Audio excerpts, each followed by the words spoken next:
Hello, my dear students. So, last week for 12th standard, we were dealing with chapter The Rat Trap.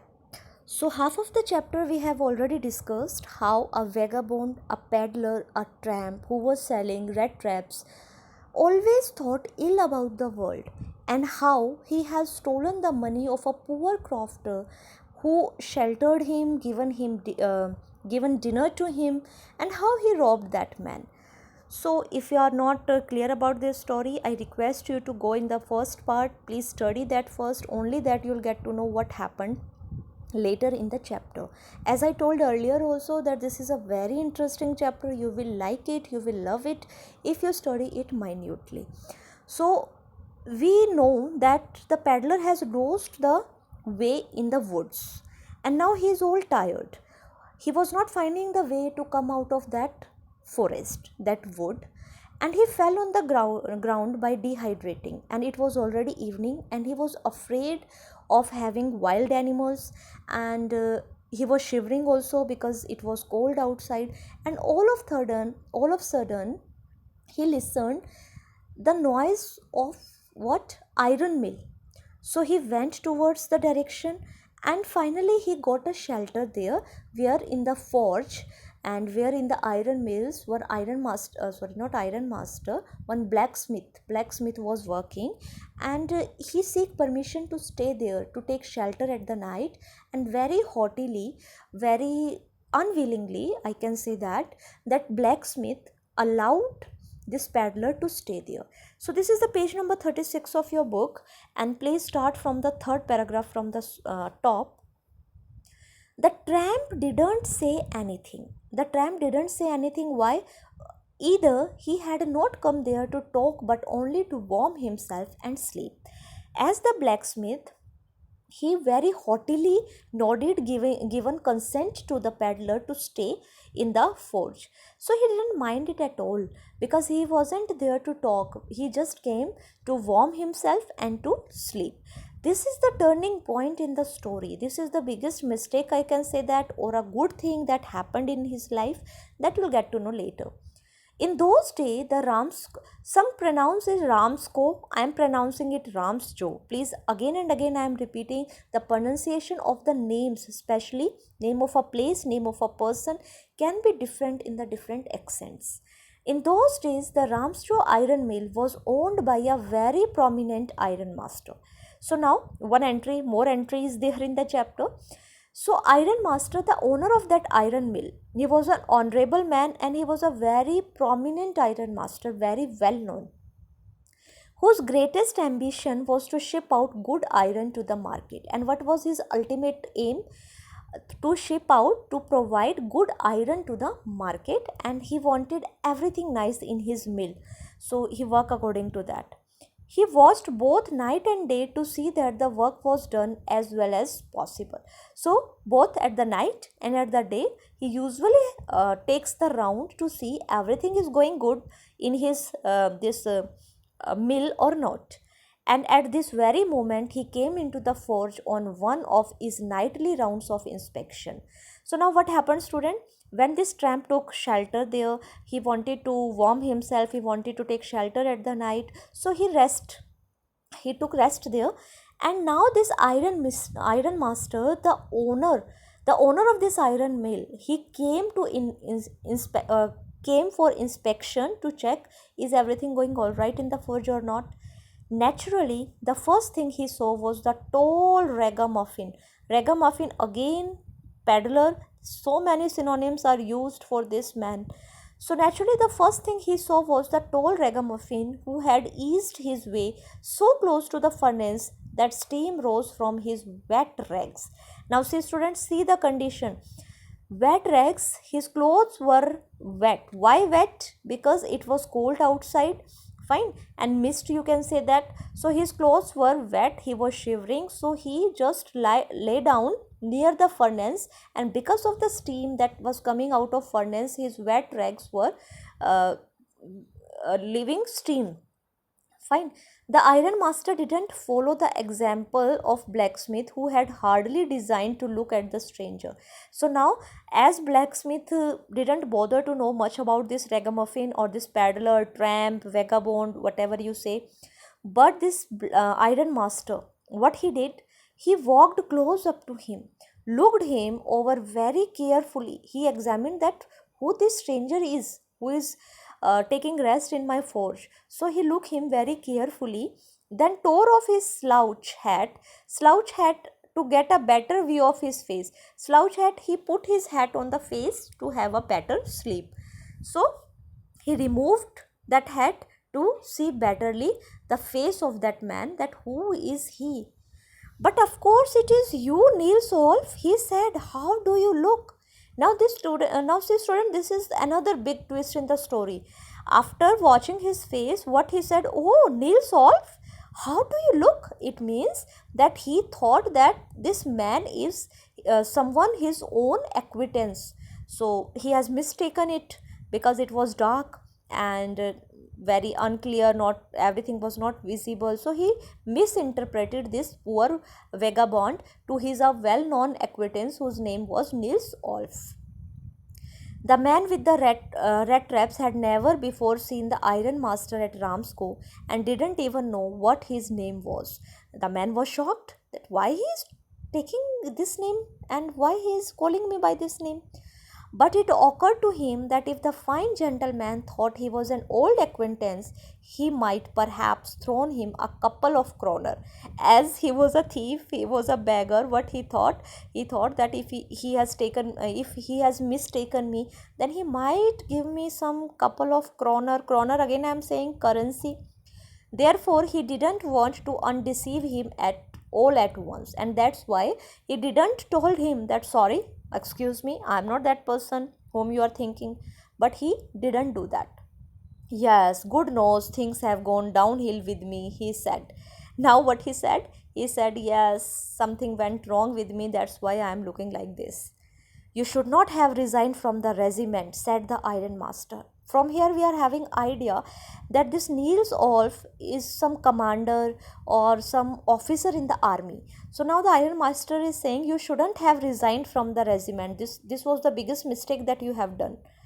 That was the mistake. If only I had still been in the service at that time, it never would have happened. Well, now of course you will come home with me. So from these lines we get to know that his iron master was also in the army, and he is saying that if I would in the service, then if I had still been in the service at that time, it never would have happened. So now he is offering him to go home with him, to go along up to the manor house and be received by the owner like an old regimental comrade. That however didn't please the tramp. Now tramp was unhappy, was shattered. Why? Because he was asking him to go home and he didn't want to go anybody's home, because he knew that he is not that man whom he is thinking of. No, I couldn't think of it, he said, looking quite alarmed. He was alarmed. No, no, no, I can't do this. I can't go home. He thought of the 30 kroner to go up to the manor house would be like throwing himself voluntarily self into the lion's den. And he thought, oh, I have stolen 30 kroners and these are in my pocket. And how can I go to this man's house? And I don't know him. It's like voluntarily putting myself into the lion's den. He only wanted a chance to sleep here in the forge and then sneak away as inconspicuously as possible. What plan he was having? He only wanted to take sleep in that forge, and he wanted sneak unnoticingly. He wanted to run away from there. The iron master assumed that he felt embarrassed because of his miserable clothing. But this iron master, who had decided that he will take this man to the house, so he thought that maybe he is feeling embarrassed because he is not nicely dressed and he is looking very miserable. Then what he said, please don't think that I have such a fine home that you cannot show yourself there. Please don't think that I am living in a very luxurious house and you can't show your clothes. No. He said, Elizabeth is dead As you may already have heard, my boys are abroad and there is no one at the home except my oldest daughter and myself. Now he is telling how many members are there in his family. Elizabeth, the Iron Master's wife, she is dead now, and his sons are abroad, and only one, his daughter, oldest daughter, oldest daughter is there. Two persons are there at the house. One is Iron Master and one is his oldest daughter. We were just saying that it was too bad we didn't have any company for Christmas. And as Christmas was about to come, so he's saying that we were also missing someone. So now come along with me and help us make the Christmas food disappear a little faster. Disappear a little faster means to share the food. So Christmas is all about share and care, sharing. So he offered that, look, festival is coming, Christmas is there, fine. So it's good to have you with us. Please come with us. But the stranger said no and again no, and the Iron Master saw that he must give in. But he was not able to convince the peddler, and again he denied his proposal. It looks as though Captain Wonsdale preferred to stay with you tonight. This Captain Wonsdale is the complete name of this man. Preferred to stay with you tonight, Stenstorm. This is the name of that blacksmith. Fine. He said to the master blacksmith and turned on his heel. Turned on his heel means went away. So he said to the blacksmith, it seems that the Captain Wonsdale want to stay with you only. So I think I should leave from here because he is not ready to come with me. But he laughed to himself as he went away, and the blacksmith, who knew him, understood very well that he had not said his last word. So the blacksmith knew very well about the Iron Master, about his honor, and he knew that he will not stop. This is not the last word. He will try his best to take this peddler to home. He will do something else. He might be thinking something else to take him. He will not leave him here. Now see, it was not more than half an hour before they heard the sound of carriage wheels outside the forge. Now Iron Master went there, and after that after half an hour, one carriage came there, and a new guest came in, but this time it was not the Iron Master.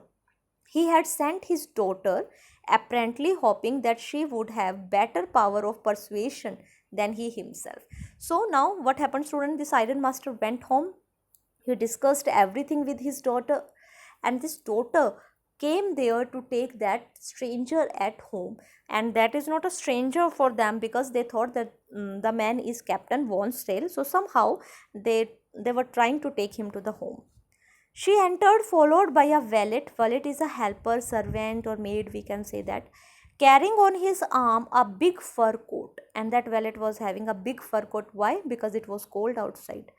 She was not at all pretty. So we can't say that the girl was extremely beautiful, but seemed modest and quite shy. But she was very kind hearted and she was very soft spoken. In the forge, everything was just as it had been earlier in the evening. The Iron Master blacksmith and his apprentice still sat on their bench, and iron and charcoal still glowed in the furnace. So, this is the activities that were continued there. The stranger had stretched himself out on the floor and lay with a piece of big iron under his head and his hat pulled down over his eyes.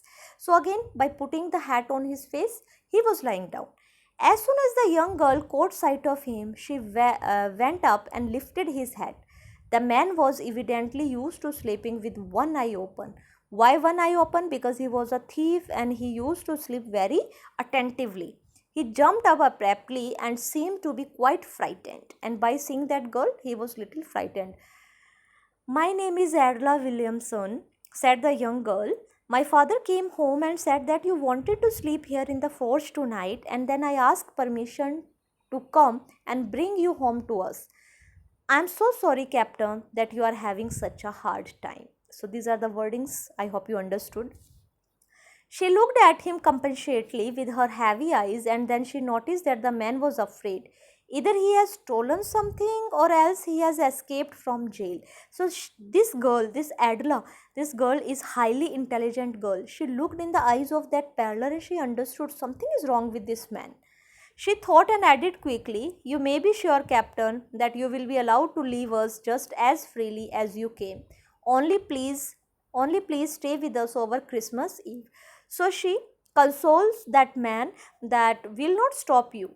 You can go anytime you want. Please come with us only on the Christmas. So she is requesting. She said this in such a friendly manner that the rat trap peddler must have felt confidence in her. "It would never have occurred to me that you would bother with me yourself, miss," he said. "I will come at once." Now he agreed to go with that girl, Adela. He accepted the fur coat which the valet handed him with a deep bow with great respect, threw it over his rags, and followed the younger lady out to the carriage without granting the astonished blacksmith so much as a glance. And this astonished blacksmith who was very astonished, means confused, watching all this drama, he didn't bother to look at him. But while he was riding up to the manor house, he had evil forebodings. Evil forebodings mean all the bad work that he has done, all these were rotating in his mind. "Why the devil did I take that fellow's money?" Now, what he is thinking himself, why I have stolen this money? Now I am sitting in the trap and will never get out of it. Now, what he is thinking, if I couldn't have stolen the poor crofter's money, I couldn't have lost the way, I couldn't have come here, and now see how in such a problem I am. The next day was Christmas, Christmas Eve, and when the iron master came into the dining room for breakfast, he probably thought with satisfaction of his old regimental comrade whom he had run across so unexpectedly.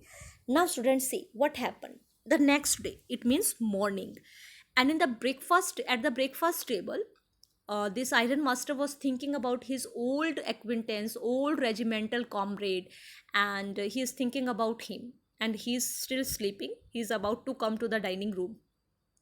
And now, what he is saying to his daughter, "First of all, we must see to it that he gets a little flesh on his bones." Little flesh on his bones means a good health, little health, because he is very skinny and he is very poverty stricken, very hungry, so we should give him something to eat, he said to his daughter, who was busy at the table. And what Adela was doing, Adela was arranging the table for breakfast. And then we must see that he gets something else to do than to run around the country selling red traps. These are the plan that the iron master is making for his guest. First he will give him something to eat, and after that he will arrange some work for him so that he should not sell these red traps in the country. So this is the plan that both father and daughter making at the dining hall. It is queer thing that things have gone downhill with him as badly as that, said the daughter. Last night I didn't think there was anything about him to show that he had once been an educated man. As I told, Adela is very intelligent girl. Now she is discussing with his father that last night when I saw this man, I 1% even I didn't think that he is once can be a good educated man. You must have patience, my little girl, said the father. As soon as he gets clean and dressed up, you will see something different. So, what excuse this iron master say? My little girl, have some patience. When he will clean himself, he will nicely dress up, you will see a different personality. Last night he was naturally embarrassed. The tramp manners will fall away from him with the tramp clothes. Very important line. See, the tramp manners will fall away from him with the trap clothes. What does it mean? When once he removes these tramps, these poverty stricken clothes, all these etiquettes, all these manners will also be removed. Just as he said this, the door opened and the stranger entered. So, in the morning, after taking shower, after dress up, and after being a gentleman, this stranger entered in the dining room. Yes, now he was truly clean and well dressed. The valet had bathed him. Valet, again, I am saying the helper, cut his hair and shaved him. Moreover, he was dressed in a good looking suit of clothes which belonged to the iron master, and he was wearing the clothes of iron master. He wore a white shirt and a starched collar and whole shoes. So he was a perfect gentleman by that time. But although his guest was now so well groomed, the ironmaster didn't seem pleased. But now you can assume it was a broad daylight, and the ironmaster recognized that who this person is. He looked at him with puckered brow very strangely and very confusingly. And it was easy to understand that when he had seen the strange fellow in the uncertain reflection from the furnace, he might have made a mistake, but that now, when he stood there in broad daylight, it was impossible to take mistake for him, an old acquaintance. Now everything was clear. In the broad daylight, there was no confusion. And what now this ironmaster said, "What does this mean?" he thundered. The stranger made no attempt to dissimulate. He saw at once that the splendor had come to end. Now this stranger understood everything, that the ironmaster get to know that I am not his old regimental comrade.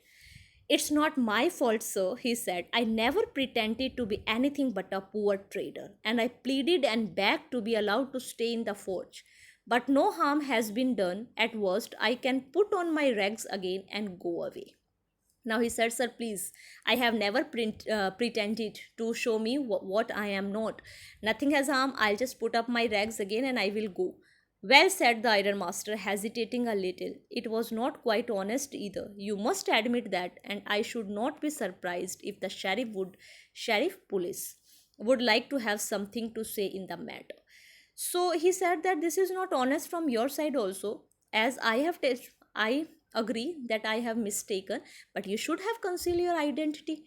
The tramp took a step forward and struck the table with the fist. Now this tramp is full in anger, and he just put his fist on the table, and what he is saying, "Now I am going to tell you, Mr. Ironmaster, how things are," he said.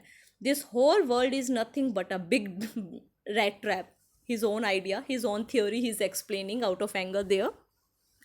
"All the good things that are offered to you are nothing but cheese, rinds, and bits of pork set out to drag a poor fellow." So he's hurt and he's explaining all these things. "Into fast trouble, and if the sheriff comes now and locks me up for..."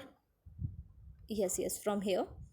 "And if the sheriff comes now and locks me up for this, then you, Mr. Ironmaster, must remember that a day may come when you yourself may want to get a big piece of pork, and then you will get caught in the trap." Now he's explaining his theory. Please, in the situation where I am now, you can also be here in the near future. So be alert with that, because this whole world is nothing just a rat trap. The ironmaster began to laugh as at his idiotic theory. "That was not so badly said, my good fellow. Perhaps we should let the sheriff alone on Christmas Eve, but now get out of here as fast as you can." But as the man was opening the door, the daughter said, "I think he ought to stay with us today. I don't want him to go." And with that, she went and closed the door. But Adela didn't allow him to go. She wanted him to stay there. "What in the world are you doing?" said the father. The daughter stood there quite embarrassed and hardly knew what to answer. That morning she had felt so happy when she thought how home-like and Christmassy she was going to make things for the poor hungry wretch. What Christmas is about? Christmas is about helping the poor. Fine. So she was happy to have one real needy person, and she wanted to celebrate Christmas with him. She could not get away from the idea all at once, and that was why she had interceded for the vagabond, and that's why she was asking permission from his father, though he knew that he's not a acquaintance or he's not that captain. She wanted him to stay there. "I'm thinking of this stranger here," said the young girl. "He walks and walks the whole year long, and there is probably not a single place in the whole country where he is welcome and can feel at home. Wherever he turns, he is chased away. Always he is afraid of being arrested and cross-examined. I should like to have him enjoy a day of peace with us here, just one in the whole year." See how kind-hearted Adela was. She wanted, somehow she is convincing her father. The iron master mumbled something in his beard, said something which is not audible. He couldn't bring himself to oppose her. It was all a mistake, of course, she continued, but anyway, I don't think we ought to chase away a human being whom we have asked to come here and to whom we have promised Christmas cheer. So she is convincing her father this is not good from our part, that forcefully we have taken this man to our house and now we are chasing him away. You do preach worse than a parson. You do preach worse than a person means nobody can nobody can deny your words, said the iron master. I only hope you won't have to regret this. Now, though he is not willing, but for the sake of his daughter's happiness, he agreed. The young girl took the stranger by the hand and led him up to the table. Now sit down and eat, she said, for she could see that her father had given in. The man with the red trap said not a word, he only sat down and helped himself to the food. Time after time, he looked at the young girl who had interceded for him. Why had she done it? Why could the crazy idea be? He was eating and he was thinking, why this girl helped me? After that, Christmas Eve at Ramsco passed just as it always had. The stranger didn't cause any trouble because he did nothing but sleep. Please, very important this is. He did nothing but sleep. No activity he did because he was running, as the writer has said that he usually sleep with one eye open. Now he is relaxed and he did nothing but sleep. The whole forenoon he lay on the sofa in one of the guest rooms and slept at one stretch. At noon they woke him up so that he could have the share of the good Christmas fare, but after that he slept again. So what he was doing? Eating and sleeping. It seemed as though for many years he had not been able to sleep as quietly and safely as here at Ramsco. In the evening, when the Christmas tree was lighted, they woke him up again, and he stood for a while in the drawing room, blinking as though the candlelight hurt him, but after that he disappeared again. It means after he slept again.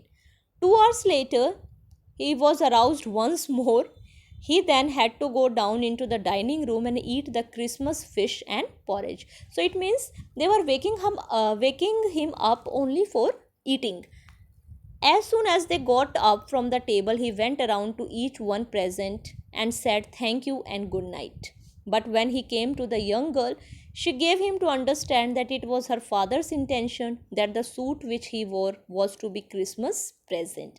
So the suit that he was wearing was a Christmas present from Iron Master. He didn't have to return it, and if he wanted to spend next Christmas Eve in a place where he could rest in peace and be sure that no evil would befall him, he would be welcome back again. So Adela is inviting him for the next Christmas also, making him comfortable. The man with the red tops didn't answer anything to this. He only stared at the young girl in boundless amazement that why this girl is doing that much for me. The next morning, the Iron Master and his daughter got up in the good season to go to the early Christmas service. It means next day morning, they went to the church. Their guest was still asleep. Who was the guest? Peddler. And they didn't disturb him. When at about 10 o'clock they drove back from the church, the young girl sat and hung her head even more dejectedly than usual. So now, student, what happened? Something wrong happened in the church. While they are coming back, this Adela, she was feeling very embarrassed. As church, she had learned that one of the old crofters of the ironworks had been robbed by a man who went around selling rat traps. They get to know about this news that one crofter was robbed, and who was the thief? This man who was selling rat trap. Now what she thought? The man at the house, he is a thief. Yes, that was a fine fellow you let into the house, said her father. Her father is very angry. Yes, that was a fine fellow you let into the house. You allowed that man to sit in the house. I only wonder how many silver spoons are left in the cupboard by this time. He might have stolen something from our house also. The wagon, you understand, that carriage, had hardly stopped at the front step when the Iron Master asked the valet whether the stranger was still there. He added that he had heard at church that the man was a thief. The valet answered that the fellow had gone and that he had not taken anything with him at all. So this is the report that he received from the valet. On the contrary, he had left behind a little package which Miss Williamson was to be kind enough to accept as a Christmas present. So now this valet is saying, not only this, he has left one Christmas present also. The young girl opened the package, which was so badly done up that the contents came into view at once. She gave a little cry of joy. After seeing that present, she was happy. She found a small rat trap, and in it lay 3 wrinkled 10 kroner notes. It means he left the money that he has robbed. But that was not all. In the rat trap lay also a letter written in the large jagged characters. Jagged character means when we are not having proper formation, proper handwriting, or less educated people writing, or a person who is writing after so many years. So that is the jagged characters, which is not at all sequenced. And what was written in the letter? This question can be asked. Please read it carefully. What was written in it? Honored and noble Miss, since you have been so nice to me all day long, as if I was a captain, I want to be nice to you. So you were very nice to me, and I also want to be nice for you. In return, as if I was a real captain, for I do not want you to be embarrassed as this Christmas season by a thief. But you can give back the money to the old man on the roadside who has the money pouch hanging on the window frame as a bait for poor wanderers. Now see the depth of the words. What he is writing, please return this money to that man who set bait for the poor wanderers. Why? Because he has shown him where he has kept money. So this is the bait to capture him in the rat trap. The rat trap is a Christmas present from a rat who would have been caught in this world's rat trap if he had not been raised to captain, because in that way he got power to clear himself. So because of the kindness of this girl, Adela Williamson, he able to reform. So he decided not to be caught in this rat trap. So at last what he signed? Written with friendship and high regards, Captain Von Stale. Now see students, he has not written peddler, vagabond or his own name. He has signed as Captain Von Stale because he was treated as the captain and he was reformed as a captain. So this was the whole chapter. I hope you understood it. Thank you.